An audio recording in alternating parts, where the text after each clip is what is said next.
नमस्कार दोस्तों, धर्म रहस्य चैनल में आप सभी का एक बार फिर से स्वागत है। आज हम सुंदरवन की आदमखोर सुंदरियों के अगले भाग के विषय में जानेंगे। तो जैसा कि हम जाने कि उन कन्याओं के सामने ही राजा ने उनके पूरे रिश्तेदारों सहित पूरे गांव को समाप्त कर दिया था। इस वजह से उनके मन में बहुत ज्यादा क्रोध था। इस बात को राजा भी समझ चुका था, इसलिए पिछले राजा के साथ आए हुए लगभग सभी तांत्रिकों को वह अपने साथ लेकर चलता है और कन्याओं को कैद करके एक पिंजड़े में बग्घी की सहायता से लेकर अपने राज्य की ओर जाता है, जो कि हिमालय में सुदूर कहीं पर था। इस राजा को यह बात पता हो गई थी कि यह कन्याओं के पास एक विशेष प्रकार की सिद्धि है, लेकिन कन्याओं के रूप सौंदर्य के जाल में वह भी फंस चुका था। वह भी चाहता था कि वह कन्याओं को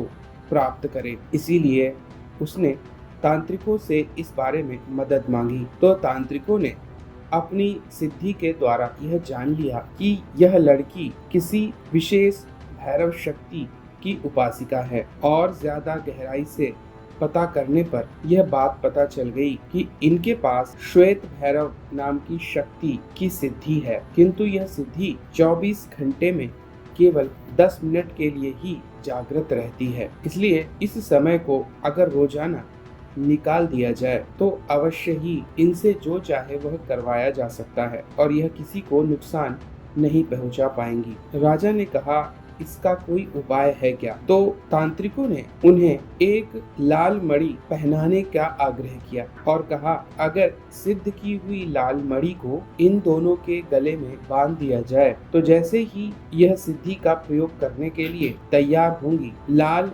मणि में स्थापित शक्ति इन्हें मदहोश कर देगी और इसकी वजह से यह अपनी बुद्धि से कोई कार्य नहीं कर पाएंगी। इसका फायदा यह भी मिलेगा कि अगर उस वक्त इन्हें जो कहा जाएगा वह उसे अवश्य ही कर देंगी। यह सुनकर राजा और भी ज्यादा प्रसन्न हो जाता है और कहता है कि क्या इनका और भी फायदा मिल सकता है, क्योंकि अगर मैं इन्हें कहूँ कि तुम्हें कोई विशेष कार्य करना है तो क्या यह उस विशेष कार्य को अच्छी प्रकार से कर सकती हैं। तब तांत्रिकों ने कहा, बिल्कुल, इस लाल मणि के कारण निश्चित रूप से आप जो भी कार्य उस वक्त इन्हें करने को कहेंगे यह अवश्य ही कर लेंगी। तब राजा ने कहा, ठीक है। राजा ने लाल मणि बहुत ज्यादा सोना खर्च करके मंगवा ली और दोनों लाल मणियों को तांत्रिकों ने तंत्र विद्या से बांधकर इन दोनों कन्याओं के गले में पहना दिया। अब नगर पहुंचते ही राजा ने कहा, आज मैं इन दोनों से नृत्य करवाना चाहता हूँ, इन्हें बाहर निकालो। और जैसे ही उन्हें बाहर निकाला गया वह बहुत गुस्से में आ गईं, क्योंकि उनके पास पूरा मौका था अपनी सिद्धि के प्रयोग करने का। हालांकि वह इस बात को नहीं जान पा रही थी कि उनके साथ पहले ही इस की काट का प्रयोग किया जा चुका है और तांत्रिकों ने उनके गले में जो मणियां पहनाई हैं उनका कोई भी भान उन्हें नहीं था। तब उन्होंने तुरंत ही हमला करना शुरू कर दिया कि तभी राजा ने जोर से कहा, तुम सभी यहाँ पर नृत्य करो। यह बहुत ही खूबसूरत नृत्य करेंगी। यह सुनते ही अचानक से लाल मणियों से मदहोश करने वाले तत्व निकलने लगे और उन मणियों के कारण दोनों लोगों को मारना भूल गईं और वहां पर मदहोश होकर नृत्य करने लगीं। सारे नगर वाले खुश होकर ताली बजाने लगे, क्योंकि वह बहुत बढ़िया नृत्य कर रही थीं और साथ ही साथ उनकी सुंदरता के चर्चे चारों तरफ हो रहे थे। लगभग 10 मिनट बीतने के बाद अचानक से उन्हें होश आया और वह एक दूसरे को देखने लगी कि आखिर वह इस प्रकार से नृत्य क्यों कर रही हैं। दोनों रुक गईं। इधर राजा भी समझ गया। उसने कहा, आप सभी के लिए आज का इनका नृत्य समाप्त हो चुका है। आप सभी अपने घर जाइए और इन दोनों कन्याओं को मेरे कक्ष में लाया जाए, वहां पर मैं इनसे बातचीत करूंगा। इस प्रकार से वहां पर दोनों कन्याओं को लाया गया। कन्याएं अब अपनी शक्ति का प्रयोग नहीं कर सकती थीं। तब राजा ने कहा कि पिछले वाले राजा की तरह मैं नहीं हूँ। मैं सच में तुम दोनों से विवाह करना चाहता हूँ। अगर मेरा विवाह प्रस्ताव तुम मान जाती हो तो रानी बनकर रहोगी। हमारे कई सारे बच्चे होंगे, तुम्हारे बच्चे मेरे बाद राजा भी बनेंगे। लेकिन अगर तुमने मेरी बात नहीं मानी तो हमेशा कष्ट में रहोगी और इसी प्रकार मैं तुमसे कार्य करवाता रहूंगा। तब उन कन्याओं ने कहा, हमें इस बात से कोई प्रभाव नहीं पड़ता। तुमने तो पिछले वाले राजा से भी ज्यादा बुरे कर्म किए हैं। तुमने तो हमारे पूरे गांव के सारे रिश्तेदारों को ही मरवा दिया। तुम्हारे लिए इंसानों की जान की कोई कीमत नहीं है। तब राजा ने कहा, जो काम तुम स्वेच्छा से नहीं करोगी वह भी मैं तुमसे करवा लूंगा। तुम लोग मेरी बात नहीं मानोगी। तब उन कन्याओं ने कहा, चाहे हमारे प्राण ही क्यों न चले जाएं, हम तुम्हारी बात नहीं मानेंगे।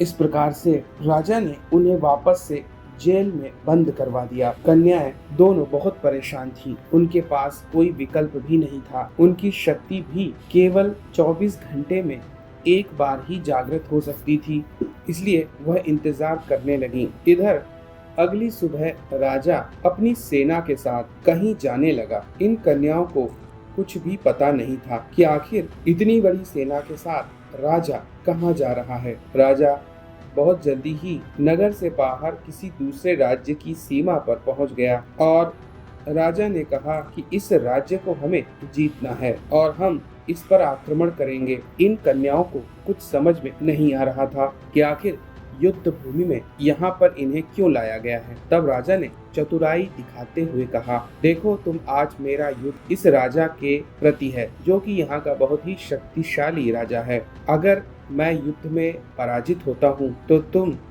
दोनों को इनके सैनिकों को सौंप दिया जाएगा। फिर यह सैनिक तुम्हारे शरीर की क्या हालत करेंगे और वैश्याओं से भी ज्यादा बुरी गति तुम्हारी हो जाएगी। इसलिए मैं जो कहूँ वह ध्यान पूर्वक कर देना, अन्यथा आज तुम्हारे जीवन का अंत हो जाएगा, वह भी इतना बुरा कि तुम सोच भी नहीं सकती।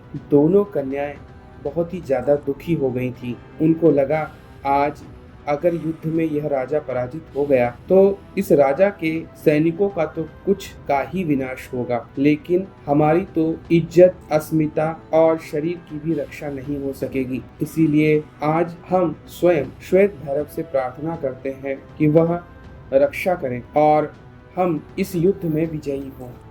हालांकि यह सोचना भी गलत ही है, लेकिन मजबूरी के कारण इस कार्य को होना आवश्यक है। राजा बहुत जल्दी इस बात को समझ गया और उसने एक कुटिल मुस्कान दे दी। वह सारी बात समझ रहा था।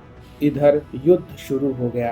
दोनों ओर की सेनाएं बड़ी ही तीव्रता के साथ लड़ने लगीं। उस पहाड़ी क्षेत्र का राजा धीरे धीरे युद्ध में सभी को पराजित करने लगा। तब इस राजा को लगा कि अब निश्चित रूप से यह हार जाएगा, इसलिए अपने सबसे बड़े शस्त्र का प्रयोग करना अब आवश्यक हो गया है। उसने सैनिकों को कहा, कन्याओं को बाहर निकाल दो और सामने से सैनिकों के आगे इन्हें कर दो। जैसे ही यह किया गया, कन्याएं और घबरा गईं। उन्हें लगा आज न तो उनकी इज्जत की रक्षा हो पाएगी और पता नहीं किस कोने उनकी लाशें फेंक दी जाएं। इसलिए उन्होंने अपनी शक्ति का प्रयोग करना आरंभ कर दिया और जैसे ही उनके अंदर श्वेत भैरव की वह सिद्ध शक्ति आई, राजा ने कहा, जाओ इस राज्य के सारे सैनिकों का विनाश कर दो। हे बंगाल के सुंदर वन की आदमखोर सुंदरियों, जाओ समाप्त कर दो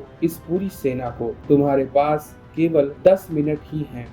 जाओ और इन सब का भक्षण करो। लाल मड़ियों के प्रभाव से और कन्याओं के अंदर पहले से भरे हुए क्रोध के कारण दोनों कन्याओं के अंदर बहुत तीव्र ऊर्जा आ गई। क्रोध और शक्ति दोनों उस वक्त उनके अंदर विद्यमान थी और उन्होंने बहुत तीव्रता से उस राज्य के सैनिकों पर हमला करना शुरू कर दिया। वह सीधे कूदकर किसी भी सैनिक को पकड़ लेती और उसकी गर्दन को काट कर खा जाती। इससे तुरंत ही उस सैनिक की मृत्यु हो जाती। उनकी गति इतनी तीव्र थी कि 1 सेकंड में वह 3 से 5 सैनिकों को मारकर आगे निकल जाती थी। इसीलिए उन पर वार करने से पहले ही सैनिक समाप्त हो जाते थे। देखते ही देखते लगभग 10 मिनट बीत गए और उस राज्य की 3/4 सेना समाप्त हो चुकी थी। तब वहां का राजा बाहर निकल कर आया और उसने इस राजा के सामने आत्मसमर्पण कर दिया और कहा, अपनी सेना की इन आदमखोर सुंदरियों को रोको, अन्यथा मेरा पूरा राज्य समाप्त हो जाएगा। राजा यह बात जानता था कि कुछ ही देर में इनकी सिद्धि रुक जाएगी, इसीलिए वह कहने लगा, ठीक है, मैं आदेश देता हूँ कि यह दोनों रुक जाएं। और लगभग 10 मिनट पूरे होते ही वह दोनों शांत हो गईं। उनके चेहरे पर बड़ी भारी मात्रा में रक्त मौजूद था, क्योंकि उन्होंने कितने अधिक सैनिकों की गर्दन को चबाया था वह खुद भी नहीं जानती थी। इतनी देर युद्ध के कारण आखिरकार वह थक कर बेहोश हो गई। इधर यह राजा जीत का जश्न मनाने लगा और पूरा राज्य इस राजा के अधीन आ गया। इधर एक व्यक्ति जो कि सैनिक के रूप में इस राजा की सेना में जल्दी ही शामिल हुआ था, वह चुपके से उन कन्याओं के पास पहुंचा और कहने लगा कि सभी लोग नाच गाने और शराब पीने में व्यस्त हैं, चलो यहाँ से मैं तुम्हें निकाल दूं। कन्याएं अब तैयार थीं और चुपचाप वह नगर से बाहर निकल गईं और एक स्थान पर पहुंची जहां पर एक विशेष देवी की मूर्ति स्थापित थी और देवी की मूर्ति ने उस वक्त मनुष्य की आवाज में बोलना शुरू किया और कहा कि मैं श्वेत भैरव की शक्ति के कारण पत्थर के अंदर से बोल रही हूँ।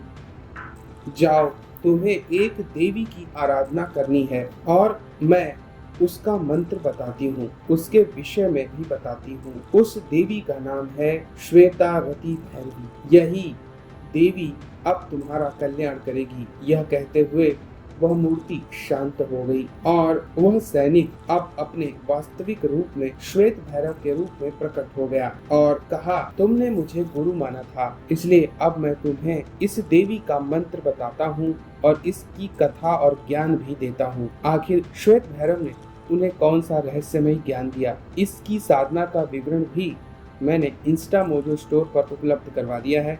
अगर कोई यह साधना करना चाहता है तो श्वेतारती भैरवी साधना के नाम से यह साधना कर सकता है, जिसका लिंक नीचे वीडियो के डिस्क्रिप्शन बॉक्स में दिया गया है। वहां से क्लिक करके आप इस साधना को खरीद सकते हैं। इस कथा में आगे क्या हुआ और श्वेतारती भैरवी कौन है, जानेंगे हम लोग अगले भाग में। तो अगर यह जानकारी और कहानी पसंद आ रही है तो लाइक करें, शेयर करें, सब्सक्राइब करें। आप सभी का दिन मंगलमय हो। जय मां पराशक्ति।